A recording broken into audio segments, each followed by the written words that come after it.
Doctor Baba Saheb Ambedkar open university.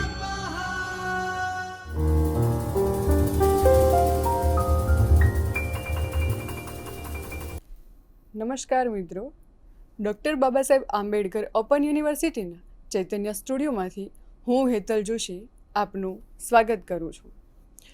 મિત્રો, આજે આપણે પેપર MGT 101 ગ્રંથકારનો અભ્યાસ ઉમાશંકર જોશી બ્લોક 3 એકમ 2 એકાંકી સંગ્રહ સાપના ભારા જેનો ભાગ 7 તેનો અભ્યાસ કરીશું. તો તેના પાત્રો આ પ્રમાણે છે.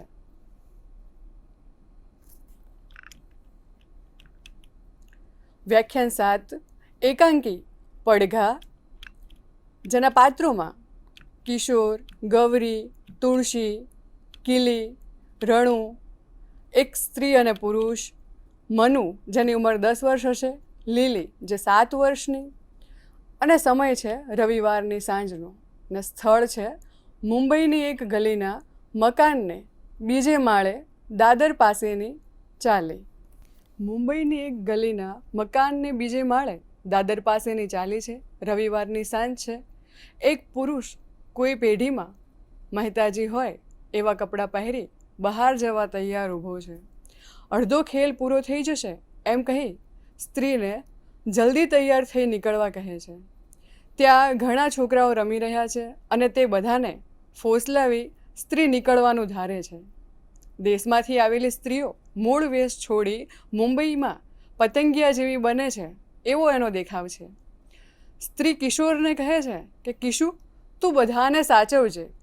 કિશોરની ઉંમર 11 વર્ષની હશે.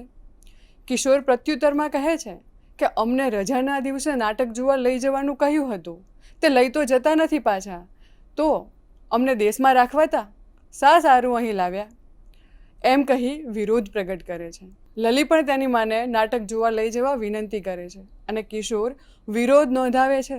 તેના બાપાને હાથે વળગે છે અને કહે છે કે હું તો બધાને લઈને ભુલેશ્વરને રસ્તે મૂકી પાછો ચાલ્યો આવીશ, પછી ગોતતા ફરજો. રોજ કહીએ છીએ પણ નાટક બતાવવા લઈ તો જતા નથી ને પોતે. અને એવામાં સ્ત્રી દાદર ઉતરી જાય છે. ત્યારે પુરુષ કહે છે, અમારા જેવડા થાવ ત્યારે તમે. એવું બોલતા જ કિશોરનો હાથ છોડાવી દાદર ઉતરી જાય છે. તે પછી કિશોર, ગૌરી, મનુ, લલી વગેરે 10 વર્ષની અંદરના 4-5 છોકરા ભેગા થઈ મુંબઈ કે દેશ નાટક રમવાની વાતો કરે છે. આ છોકરાઓ રમત રમવા માટે છોકરાઓ અને છોકરીઓ એવા 2 ભાગમાં વહેંચાઈ જાય છે. છોકરાઓ મુંબઈમાં નોકરી કરી રહ્યા છે અને છોકરીઓ પોતાના દેશમાં ખેતર વાસીદાનું કામ બજાવે છે અને નાટક શરૂ થાય છે. કીલી કામનો ભાર વર્તાવે છે અને મુંબઈમાં શેઠાણી બની રહેવાય તેવી કલ્પનાઓ કરે છે. આ બધામાં ગૌરી ભણેલી છે, તેથી મુંબઈથી આવતા પત્રોને વાંચવાનું કામ તે કરે છે. બધી છોકરીઓ મુંબઈ તથા દેશની રહેણી કરણી તથા મોટી સ્ત્રીઓ જેવી વાતો કરે છે. બીજી બાજુ મુંબઈ રહેતો કિશોર કાગળો લખી મોકલે છે. લાલીઓ જે ટપાલી બને છે, ગૌરી ટપાલ વાંચે છે. તેમાં કીલી કિશોરની પત્ની બને છે અને કીલીને મુંબઈ બોલાવે છે. કીલી તુલસીના સમાચાર લેતી જાય છે. તુલસી એને આશીર્વાદ આપે છે અને ગૌરી દેશની સ્ત્રીઓની જેમ ઓવારણા લે છે અને મોટર આવે છે. કીલી મોટરમાં બેસીને મુંબઈ જતી હોય તેમ રણુની પાછળ કમરે વળગી જાય છે. તો હવે મુંબઈની ટોળકીની રમત શરૂ થાય છે કે મનુ દુકાને જવાનું કહે છે. કિશોર માથું દુખવાનું કહી રજા પાડવાનું વિચારે છે. કીલીને મુંબઈ આવ્યે 6 મહિના થયા તે ગામ જવાની ઈચ્છા દર્શાવે છે. કિશોર પુરુષની જેમ રજા ન મળવા પર અફસોસ વ્યક્ત કરે છે અને કીલી રામલાલ સાથે રણુની મોટરમાં દેશ જાય છે. થોડા દિવસો પછી કિશોરને ગામ બોલાવે છે. કીલી ગામડાના કામથી કંટાળી ગઈ છે અને કહે છે, આનાથી તો મુંબઈ શા ખોટા હતા, આ ગધા વૈતરું. ત્યારે કિશોર કહે છે, તો મને ઘેર આવવા કૂદીને કાગળ કેમ લખાવ્યા, સાળી બૈરાની જાત. તો લાલીઓ ટપાલી થઈ અને આવે છે અને ચબરખી ધરે છે અને લલી કહે છે, કોનો કાગળ છે? કિશોર કહે છે મારો છે અને વાંચે છે કે કાળોતરી સનાતનના સમાચાર. કાગળ વાંચીને તરત નહીં આવો તો બીજો મહિતો રાખી લઈશું. અને કિલીને કહે છે હવે ચા ઉકાળજો. અને લલી ઉમંગમાં આવીને કહે છે હવે તમે મુંબઈ જવાના? કિલી વિલા મોઢે બોલે છે ક્યાં જવાના હતા. કિશોર કહે છે કે મુંબઈમાં અને દેશમાં 2 ઘરનો ખર્ચ આપણાથી ઉપડશે નહીં. અને રણું ભોં ભોં કરતો આવે છે એની કમરે વળગી અને કિલી અને કિશોર મુંબઈ જતા રહે છે. લાલીઓ કહે છે ઠીક થયું તે સોમવાર પહેલાં આવી ગયા. અને કિશોર જવાબ આપે છે આવી નોકરી ફરી મળવી દોહેલી હતી. મોહન કહે છે એને પરતાપે તો ગોકળ કાકા લહેર કરે છે ને. અને રણુ બોલે છે કે તમે બહુ લોભિયા છો. આવી નોકરી છે પણ સારું મકાન રખાતું નથી. આ મથુર ને ભોગીલાલ, અરે મોહન ને લાલીઓ, એમના બાપના નામ ભૂલી જવાય છે તો ક્યાં ચાલીઓમાં પડી રહે બિચારા.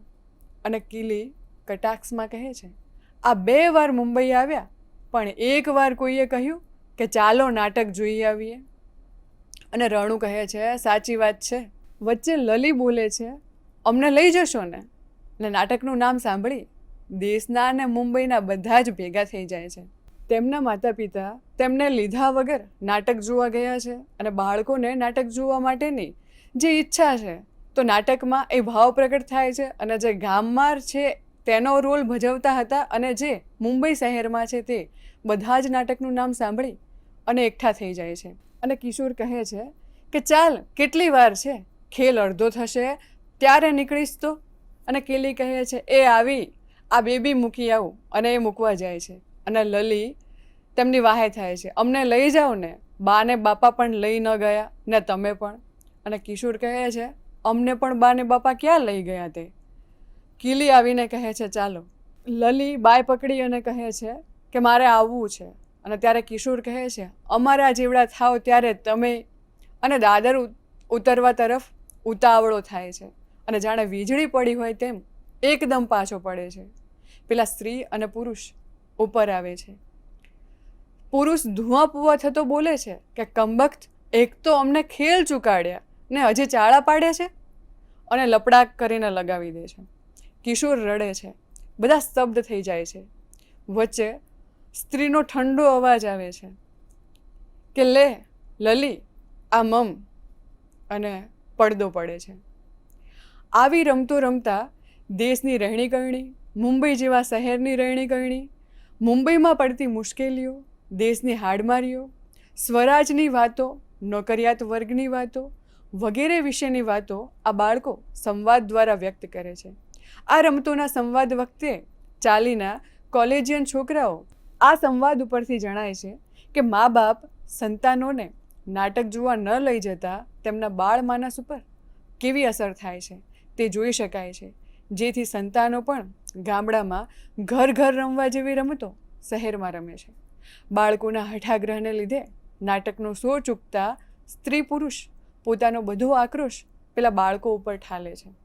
આ એકાંકીમાં મધ્યમ વર્ગના ઘરમાં સર્જાતા હાસ્યરસિક પ્રસંગોનું આલેખન થયું છે. તો અહીં પડઘા એકાંકી પૂર્ણ થાય છે. મિત્રો, આજે આપણે આ લેક્ચરમાં પડઘા એકાંકીનો અભ્યાસ કર્યો.